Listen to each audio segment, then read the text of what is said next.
Okay so hi all welcome to ACB academy. എല്ലാവർക്കും ACB അക്കാഡമിയുടെ പുതിയ വീഡിയോയിലേക്ക് സ്വാഗതം.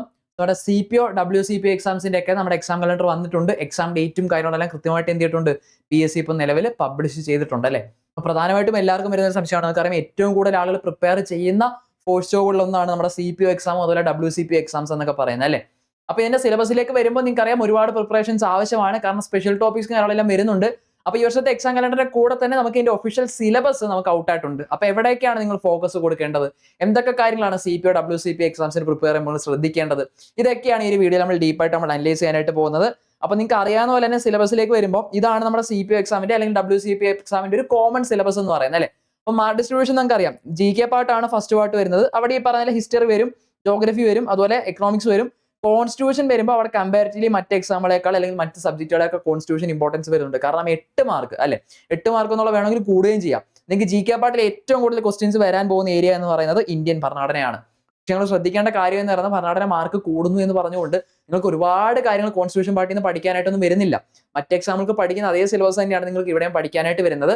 സ്പെഷ്യൽ ആക്ടുകളും കാരണം സ്പെഷ്യൽ ടോപ്പിക്കിനകത്ത് അത് റിലേറ്റഡ് കുറെ കാര്യങ്ങൾ വരുന്നുണ്ട്. ബട്ട് സ്റ്റിൽ നിങ്ങൾക്ക് പറഞ്ഞ കോൺസ്റ്റിറ്റ്യൂഷൻ ഉള്ള പാർട്ട് ബാക്കി ജനറൽ എക്സാമിന് പഠിക്കുന്ന അതേ പോർഷൻ തന്നെയാണ് നിങ്ങൾക്ക് അവിടെ വരിക. അപ്പൊ അതിനകത്ത് ചേഞ്ചസോ കാര്യങ്ങളൊന്നും വരുന്നില്ല. അപ്പൊ ആ ലിമിറ്റഡ് ആയുള്ള പോർഷൻ പഠിച്ച് നിങ്ങൾക്ക് കൂടുതലായിട്ട് മാർക്ക് സ്കോർ ചെയ്യാനായിട്ട് പറ്റുന്ന ഒരു ഏരിയ ആണ് CPO എക്സാമിൽ ഏത് കോൺസ്റ്റിറ്റ്യൂഷൻ പാർട്ട് എന്ന് പറയുന്നത്. അതുപോലെ സയൻസ് കേരള അഡ്മിനിസ്ട്രേഷൻ നമുക്ക് 3 മാർക്ക് മാത്രമാണ് വരുന്നത്. ബയോളജി നമുക്ക് എത്രയാണ്, 4 മാർക്ക് ഉണ്ട്. ഫിസിക്സ് കെമിസ്ട്രി ഇപ്പൊ നല്ല 3 മാർക്ക് വീതമാണ് വരുന്നത്. ആർട്ട് ആൻഡ് കൾച്ചർ 4 മാർക്ക് വരുന്നുണ്ട്. കറന്റ് അഫേഴ്സ് 10 മാർക്കിനും വരും അല്ലെ. കറന്റ് അഫേഴ്സ് നിങ്ങൾക്ക് 10 മാർക്കിനായിട്ട് എന്ത് ചെയ്യുന്നുണ്ട്, സെപ്പറേറ്റ് ഒരു പാർട്ടായിട്ട് വരുന്നുണ്ട്. അപ്പൊ കറന്റ് അഫേഴ്സ് 10 മാർക്കിന് വരും. ബാക്കി GK പാർട്ടിൽ ഞാൻ പറഞ്ഞതുപോലെ തന്നെ കൂടുതൽ മാർക്ക് വരുന്നത് അല്ലെങ്കിൽ നിങ്ങൾ കൂടുതൽ മാർക്ക് സ്കോർ ചെയ്യാൻ പറ്റുന്നതും എവിടുന്ന് തന്നെയാണ്, ഈ പറഞ്ഞ കോൺസ്റ്റിറ്റ്യൂഷൻ പാർട്ടിൽ നിന്നാണ് അല്ലെ. കാരണം സിലബസ് നിങ്ങൾക്ക് എക്സ്ട്രാ ആയിട്ട് അവിടെ പഠിക്കാനായിട്ട് ഒന്നും വരുന്നില്ല. ജനറൽ എക്സാംസിന് പഠിക്കുന്ന വളരെ ലിമിറ്റഡ് ആയിട്ടുള്ള കാര്യങ്ങൾ നിങ്ങൾക്ക് വരുന്നുള്ളൂ. അവിടെ നിങ്ങൾക്ക് എന്ത് ചെയ്യാം, 8 മാർക്കുള്ള ക്വസ്റ്റ്യൻസ് വരും. സോ നന്നായിട്ട് പഠിക്കുന്ന ഒരാൾക്ക് മാക്സിമം മാർക്ക് സ്കോർ ചെയ്യാനായിട്ട് പറ്റുന്ന ഒരു ഏരിയ ആണ് ഈ പറയുന്ന ഇന്ത്യൻ ഭരണഘടന എന്ന് പറയുന്നത്. അതുപോലെ മാത്സ് അല്ലെങ്കിൽ ജനറൽ ഇംഗ്ലീഷ് പാർട്ടൊക്കെ വരുന്നുണ്ട്. അതുപോലെ റീജിയണൽ ലാംഗ്വേജ് വരുന്നുണ്ട്. ഇതാണ് നിങ്ങളുടെ റാങ്ക് ഡിസൈഡിങ് ഫാക്ടർ. അതായത് 20 മാർക്കാണ് നിങ്ങൾക്ക് എന്ത് വരിക, സ്പെഷ്യൽ ടോപ്പിക് വരിക. അപ്പൊ സ്പെഷ്യൽ ടോപ്പിക്കിൽ നിന്ന് മാർക്ക് സ്കോർ ചെയ്യാതെ ഈ പറയുന്ന പോലെ മാക്സിമം മാർക്ക് എടുക്കുക എന്നുള്ളത് CPO WCPO എക്സാമിന്റെ കേസിൽ എന്താണ്, വളരെ പ്രയാസമാണ്. ഓക്കെ, അപ്പൊ നമുക്ക് അതിന്റെ ഡീപ്പായിട്ട് നമുക്ക് നോക്കാം. ഞാൻ ഈ പറഞ്ഞാൽ എന്തെങ്കിലും ചേഞ്ചസ് ഉണ്ടോ എന്ന് ചോദിച്ചാൽ, കമ്പാരിറ്റീവ്ലി നിങ്ങൾ ലാസ്റ്റ് ഇയറിലെ സിലബസ് നോക്കുമ്പോഴത്തേക്ക് GK പാർട്ടൊക്കെ ഓൾമോസ്റ്റ് നിങ്ങൾക്ക് സെയിം തന്നെയാണ്. കേരള ഹിസ്റ്ററി എടുത്താലും അതുപോലെ ഇന്ത്യൻ ഹിസ്റ്ററി എടുത്താലും വേൾഡ് ഹിസ്റ്ററി എടുത്താലും എല്ലാം നിങ്ങൾക്ക് ഈ പറയുന്ന പോലെ കോമൺ സിലബസിൽ നമുക്ക് പഠിക്കാനായിട്ട് എന്തൊക്കെ കാര്യങ്ങൾ വരുന്നു. 10th ലെവലിലേക്കൊക്കെ വരുമ്പോൾ പലപ്പോഴും എന്ത് കാര്യങ്ങൾ വരുന്നു അതൊക്കെ തന്നെ നിങ്ങൾക്ക് പഠിക്കാനായിട്ട് വരുന്നുള്ളൂ. വലിയ ചേഞ്ചസോ കാര്യങ്ങളൊന്നും എന്ത് ചെയ്യുന്നില്ല, GK പാർട്ടിൽ നിങ്ങൾക്ക് വരുന്നില്ല. ഹിസ്റ്ററി അത് തന്നെയാണ് പഠിക്കാൻ വരിക. ജോഗ്രഫി നോക്കിയാൽ നിങ്ങൾക്ക് അറിയാം, അതുപോലെ എന്താണ് ബേസിക് ഫാക്ടേഴ്സ് ഉണ്ട്, ഇന്ത്യൻ ജോഗ്രഫി ഉണ്ട്, കേരള ജോഗ്രഫി ഉണ്ട്. അഡീഷണൽ ആയിട്ട് നിങ്ങൾക്ക് എന്ത് ചെയ്യുന്നില്ല, ഒന്നും പഠിക്കാനായിട്ടോ കാര്യങ്ങളോ ഒന്നും വരുന്നില്ല. നമ്മളെ സ്ഥിരം പഠിക്കുന്ന സിലബസ് തന്നെയാണ് ഇവിടെ നിങ്ങൾക്ക് വരിക. ആൻഡ് എക്കണോമിക്സ് ഞാൻ ഈ പറഞ്ഞാൽ എന്താണ്, 5 മാർക്കിന് മാത്രമേ വരുന്നുള്ളൂ. വളരെ ലിമിറ്റഡ് ആയിട്ടുള്ള കാര്യങ്ങൾ, ഇന്ത്യൻ എക്കണോമി റിലേറ്റഡ് കാര്യങ്ങളാണ് കൂടുതലായിട്ട് നമുക്ക് എന്ത് ചെയ്യാൻ വരിക അല്ലെ. അത് മാത്രമേ വരുന്നുള്ളൂ. ഇന്ത്യൻ എക്കണോമിയാണ്, എക്കണോമിക്സ് എന്ന് പറയുമ്പോൾ നിങ്ങൾ ഇന്ത്യൻ എക്കണോമിയാണ് നമുക്ക് പഠിക്കാനായിട്ട് സിലബസ് ഒഫീഷ്യലായിട്ട് വരുന്നത്. അല്ല നമുക്ക് സെപ്പറേറ്റ് ആയിട്ട് വലിയ കാര്യങ്ങളൊന്നും വരുന്നില്ല. കോൺസ്റ്റിറ്റ്യൂഷൻ ഞാൻ പറഞ്ഞല്ലോ 8 മാർക്ക് എന്ന് കാണുമ്പോൾ അങ്ങനെ ഒരുപാട് കാര്യങ്ങളൊന്നും നിങ്ങൾക്ക് വരുന്നില്ല. ബേസിക് കാര്യങ്ങളാണ്. കോൺസ്റ്റിറ്റ്യൂഷൻ അസംബ്ലി വരുന്നുണ്ട്, പ്രിയാമ്പിൾ, പൗരത്വം, മൗലികാവകാശ നിർദ്ദേശങ്ങൾ, മൗലിക കടമകൾ, അതിന് ജനറൽ ആയിട്ടുള്ള ഭേദഗതികൾ എടുത്തു പറയുന്നുണ്ട്. പ്രധാനപ്പെട്ട ഭേദഗതികൾ പഠിക്കാനായിട്ട് വരുന്നുണ്ട്. അങ്ങനെ കൺകറന്റ് ലിസ്റ്റ് വരെ അല്ലെ, ലിസ്റ്റുകൾ വരെ വരുന്ന നമ്മുടെ ജനറൽ സിലബസ് മാത്രമേ നിങ്ങൾക്ക് ഏതിനും പഠിക്കാനായിട്ട് വരുന്നുള്ളൂ, കോൺസ്റ്റിറ്റ്യൂഷനും പഠിക്കാനായിട്ട് വരുന്നുള്ളൂ അല്ലെ. വലിയ ചേഞ്ചസോ അപ്ഡേറ്റ്സോ ഒന്നുമില്ല. അപ്പൊ GK പാർട്ട് ഈ പറയുന്ന പോലെ അല്ലാത്ത എക്സാമുകൾക്ക് നിങ്ങൾ പഠിക്കുന്നതിൽ നിന്നും വലിയ വ്യത്യാസമോ കാര്യങ്ങളോ ഒന്നും നിങ്ങൾക്ക് എന്ത് ചെയ്യുന്നില്ല, ഈ ഒരു എക്സാമുമായിട്ട് ബന്ധപ്പെട്ട് വരുന്നില്ല. സോ അവിടെയാണ് ഞാൻ പറയുന്നത് നിങ്ങൾ ഏറ്റവും അധികം ഫോക്കസ് കൊടുക്കേണ്ടത് എവിടെ തന്നെയാണ്, ഈ സ്പെഷ്യൽ ടോപ്പിക്കിൽ തന്നെയാണ് അല്ലെ. സ്പെഷ്യൽ ടോപ്പിക്കിൽ തന്നെയാണ് നിങ്ങൾ പോലീസ് CPO ജോബുമായിട്ട് ബന്ധപ്പെട്ട കാര്യങ്ങളാണ് കൂടുതലായിട്ടും പഠിക്കാനായിട്ട് വരുന്നത്. അതിൽ പാർട്ട് 1 4 മാർക്കിന്റെ ക്വസ്റ്റ്യൻ നിങ്ങൾക്ക് വരുന്നത് നമ്മുടെ BNS ആണ് അല്ലെ, ഭാരതീയ ന്യായ സമിതി 2023. നമ്മുടെ CRPC അതൊക്കെ നമുക്ക് എന്ത് ചെയ്തിട്ടുണ്ട്, മാറിയിട്ടുണ്ട് അല്ലെ. IPSC CRPC ഒക്കെ മാറി നമ്മുടെ BNS ഒക്കെയാണ് നിങ്ങൾക്ക് ഇപ്പോൾ പഠിക്കാനായിട്ട് വരുന്നത്. അപ്പൊ BNS 2023 ക്വസ്റ്റ്യൻസ് വരുന്നുണ്ട്. അതിലെ പ്രധാനപ്പെട്ട സെക്ഷൻസ് മെൻഷൻ ചെയ്യുന്നുണ്ട്. എല്ലാം പഠിക്കാന്നുള്ളതല്ല, ആ പറയുന്ന സെക്ഷൻസും കാര്യങ്ങളെല്ലാം നിങ്ങൾക്ക് എന്ത് ചെയ്യണം, അവിടെ പഠിക്കാനായിട്ട് വരും. പണിഷ്മെന്റ്സ് ഒരു പാർട്ടായിട്ട് നിങ്ങൾക്ക് അവിടെ വരുന്നുണ്ട്. ദെൻ എക്സെപ്ഷൻസ്, ജനറൽ എക്സെപ്ഷൻസ്, അതിന്റെ ഇമ്പോർട്ടൻറ്റ് സെക്ഷൻസും അതിൽ പറയുന്ന കാര്യങ്ങളും എല്ലാം നിങ്ങൾക്ക് എന്ത് ചെയ്യുന്നുണ്ട്, അവിടെ ഫസ്റ്റ് പാർട്ടിൽ പഠിക്കാനായിട്ട് വരുന്നുണ്ട്. BNS നിന്ന് പഠിക്കാനായിട്ട് വരുന്നുണ്ട്. Then offences against women and child, സ്ത്രീകൾക്കും കുട്ടികൾക്കും എതിരായ ഒഫൻസസിനെ കുറിച്ച് സെപ്പറേറ്റ് ആയിട്ട് നിങ്ങൾക്ക് എന്ത് ചെയ്യുന്നുണ്ട്, അവിടെ പഠിക്കാനായിട്ട് വരുന്നുണ്ട്. ഇമ്പോർട്ടൻറ്റ് സെക്ഷൻസ് ഏതൊക്കെയാണ്, അതിൽ എന്തൊക്കെ പ്രൊവിഷൻസ് പറയുന്നുണ്ട്, അതൊക്കെയാണ് ഈ ഒരു സെക്ഷനിൽ നിങ്ങൾക്ക് പഠിക്കാനായിട്ട് വരിക. ഓക്കെ, അപ്പൊ അതിന്റെ സെക്ഷൻസും കാര്യങ്ങളെല്ലാം ഉണ്ട്. Then offences against the human body, അതായത് ഈ ഹോമിസൈഡും മർഡറും പോലെയൊക്കെയുള്ള അല്ലെ, ഹ്യൂമൻ ബോഡി അഗൈൻസ്റ്റ് ആയിട്ടുള്ള നമ്മുടെ ഫിസിക്കൽ വയലൻസ് അല്ലെങ്കിൽ എന്താണ് ആളുകളുടെ അങ്ങനത്തെ ഒഫൻസുകളെ, ക്രിമിനൽ ആക്ടിവിറ്റീസിനെ എല്ലാം എന്ത് ചെയ്യുന്നുണ്ട്, ഇതിനകത്ത് ലിസ്റ്റ് ചെയ്യുന്നുണ്ട് അല്ലെ. ആസിഡ് ആക്ടിവിറ്റീസ് വരുന്നുണ്ട്, ടെററിസ്റ്റ് ആക്ടിവിറ്റീസ് വരുന്നുണ്ട്, ആൻഡ് അസോൾട്ട്, കിഡ്നാപ്പിംഗ്, ഇങ്ങനത്തെ സെക്ഷൻസിനെ കുറിച്ച് എല്ലാം എന്ത് ചെയ്യുന്നുണ്ട്, ക്രിമിനൽ ആക്ടിവിറ്റീസിനെ കുറിച്ച് എല്ലാം ഈ സെക്ഷനിൽ മെൻഷൻ ചെയ്യുന്നുണ്ട്. സോ അതുമായിട്ട് ബന്ധപ്പെട്ട BNS-ലെ പ്രധാനപ്പെട്ട സെക്ഷൻസ് എന്തൊക്കെയാണെന്നും അതിൽ എന്തൊക്കെയാണ് പറയുന്നത് എന്നുള്ളത് നിങ്ങൾ എന്ത് ചെയ്യണം, ഉറപ്പായിട്ടും പഠിക്കണം അല്ലെ. സ്പെഷ്യൽ ടോപ്പിക്കിൽ വരുന്ന ഫസ്റ്റ് പാർട്ട് അത് തന്നെയാണ്.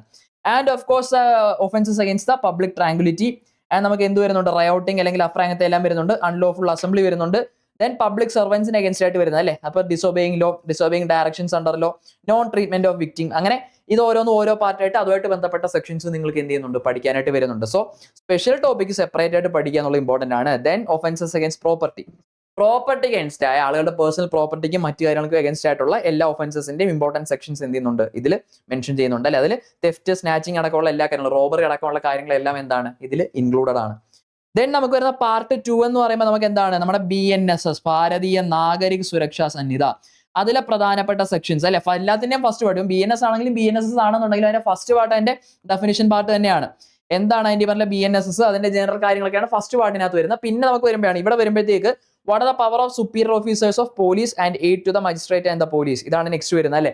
ഓരോ പോലീസിലെ സുപ്പീരിയർ ഓഫീസറിന്റെ അവരുടെ പവേഴ്സ്, ജൂറിസ്ഡിക്ഷൻസ് എന്താണെന്നുള്ളത് എന്ത് ചെയ്യുന്നുണ്ട്, സ്പെസിഫൈ ചെയ്യുന്ന സെക്ഷൻസ് ഉണ്ട്. ആ സെക്ഷൻസ് ഓരോന്നും സെപ്പറേറ്റ് ആയിട്ട് ഓരോന്നിലും എന്തൊക്കെ പറയുന്നു എന്നുള്ളത് എന്ത് ചെയ്യുന്നുണ്ട്, അവിടെ നിങ്ങൾക്ക് പഠിക്കേണ്ടതായിട്ട് വരും. ഓക്കെ, ഇത് കാണുമ്പോൾ വലിയ സാധനമൊന്നുമില്ല, ഞാൻ പറഞ്ഞില്ല ഇപ്പോൾ ഒരു ആക്ട് ഫുള്ള് പഠിക്കുക എന്നുള്ളതല്ല, അതിൽ ഏതൊക്കെ സെക്ഷൻസ് ആണ് പഠിക്കേണ്ടതെന്നുള്ള സ്പെസിഫൈ ചെയ്ത് നിങ്ങളുടെ സിലബസിൽ പറയുന്നുണ്ട്. അത് ഫോളോ ചെയ്ത് പഠിക്കുക എന്നുള്ളതാണ് ചെയ്യേണ്ടത് അല്ലേ. Then the procedures regarding the arrest of persons, വ്യക്തികളെ അറസ്റ്റ് ചെയ്യുന്നതായിട്ട് ബന്ധപ്പെട്ട പ്രൊസീജിയേഴ്സും അതുമായിട്ട് ബന്ധപ്പെട്ട ലീഗൽ പ്രൊവിഷൻസും എല്ലാം എന്ത് ചെയ്യുന്നുണ്ട്, സെക്കൻഡ് പാർട്ടിൽ BNSS-ൽ നിങ്ങൾക്ക് പഠിക്കേണ്ടതായിട്ട് വരും. ദെൻ നിങ്ങൾക്ക് വരുന്ന സമൻസും വാറന്റിന്റെയും കേസ്, സമൻസിന്റെയും വാറന്റിന്റെയും കേസ്, അതിന്റെ ഫോം എങ്ങനെയാണ്, അതിന്റെ എക്സെപ്ഷൻസ് എങ്ങനെയാണ്, അതിൽ പോലീസ് ഓഫീസറിന്റെ ഡയറക്ഷൻസ് എങ്ങനെയാണ്, ഇങ്ങനത്തെ കാര്യങ്ങളെല്ലാം എന്ത് ചെയ്യുന്നുണ്ട്, അതിൽ സ്പെസിഫൈ ചെയ്ത് നിങ്ങൾക്ക് പറയുന്നുണ്ട്. ദെൻ നിങ്ങൾക്ക് വരുന്നതാണ് സെർച്ച് ആൻഡ് സീഷർ, നമുക്കറിയാം ഈ വാറന്റ് ഇഷ്യൂ ചെയ്യുന്നതും സാധനങ്ങൾ പിടിച്ചെടുക്കുന്നതും അല്ലെങ്കിൽ ഇപ്പൊ സ്ഥലങ്ങൾ റെയ്ഡ് ചെയ്യുന്നതുമായിട്ടൊക്കെ ബന്ധപ്പെട്ട് വാറന്റ് ഇഷ്യൂ ചെയ്യുന്നത് അല്ലേ.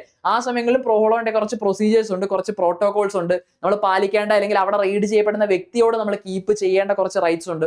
അങ്ങനത്തെ കാര്യങ്ങളെല്ലാം സ്പെസിഫൈ ചെയ്ത് എന്ത് പറയുന്നുണ്ട്, ഈ ഒരു സെക്ഷനിൽ അവിടെ പറയുന്നുണ്ട്. Then the maintenance of public order and tranquillity, public order മെയിൻ്റനൻസുമായിട്ട് ബന്ധപ്പെട്ട സെക്ഷൻസ് എന്തൊക്കെയാണ്, അവിടെ ഈ പറഞ്ഞ ആംഡ് ഫോഴ്സിന്റെ ഒക്കെ പവർ എന്തൊക്കെയാണെന്നുള്ളതൊക്കെ എന്ത് ചെയ്യുന്നുണ്ട്, അവിടെ സെപ്പറേറ്റ് ആയിട്ട് പറയുന്നുണ്ട്. Okay, yes. ദെൻ നമുക്ക് വരുന്നത് പോലീസിന്റെ പ്രിവെന്റീവ് ആക്ഷൻസ് ആണ്. അത് ഈ കൊഗ്നിറ്റീവ് ഓഫൻസ് ഒക്കെ തടയുന്നതിനായിട്ട് അല്ലെങ്കിൽ സിവിയർ ഓഫൻസ് ഒക്കെ തടയുന്നതിനായിട്ട് പോലീസ് ചെയ്യേണ്ട പ്രിവെന്റീവ് ആക്ഷൻസ് എന്താണ്, അതുമായിട്ട് ബന്ധപ്പെട്ട സെക്ഷൻസ് ആണ് ഈ ഒരു സെക്ഷനിൽ നിങ്ങൾക്ക് എന്ത് ചെയ്യേണ്ടത്, അവിടെ പഠിക്കേണ്ടതായിട്ട് വരിക. And the information to police and their powers to investigate, പോലീസിന്റെ എന്താണ് ഇൻവെസ്റ്റിഗേറ്റീവ് പവേഴ്സും എല്ലാം എന്ത് ചെയ്യുന്നുണ്ട്, ഈ പറയുന്ന സെക്ഷനിൽ ഏതൊക്കെ സെക്ഷൻസ് ആണ് ഇമ്പോർട്ടന്റ് ആയിട്ട് പഠിക്കേണ്ടത് എന്നുള്ളത് പറയുന്നുണ്ട്. ഇത് സ്പെഷ്യൽ ടോപ്പിക്സ് പഠിക്കുമ്പോൾ നമ്മൾ 1 by 1 നമ്മൾ ഇത് എന്ത് ചെയ്യുകയും ചെയ്യും, പഠിക്കുകയും ചെയ്യും കേട്ടോ.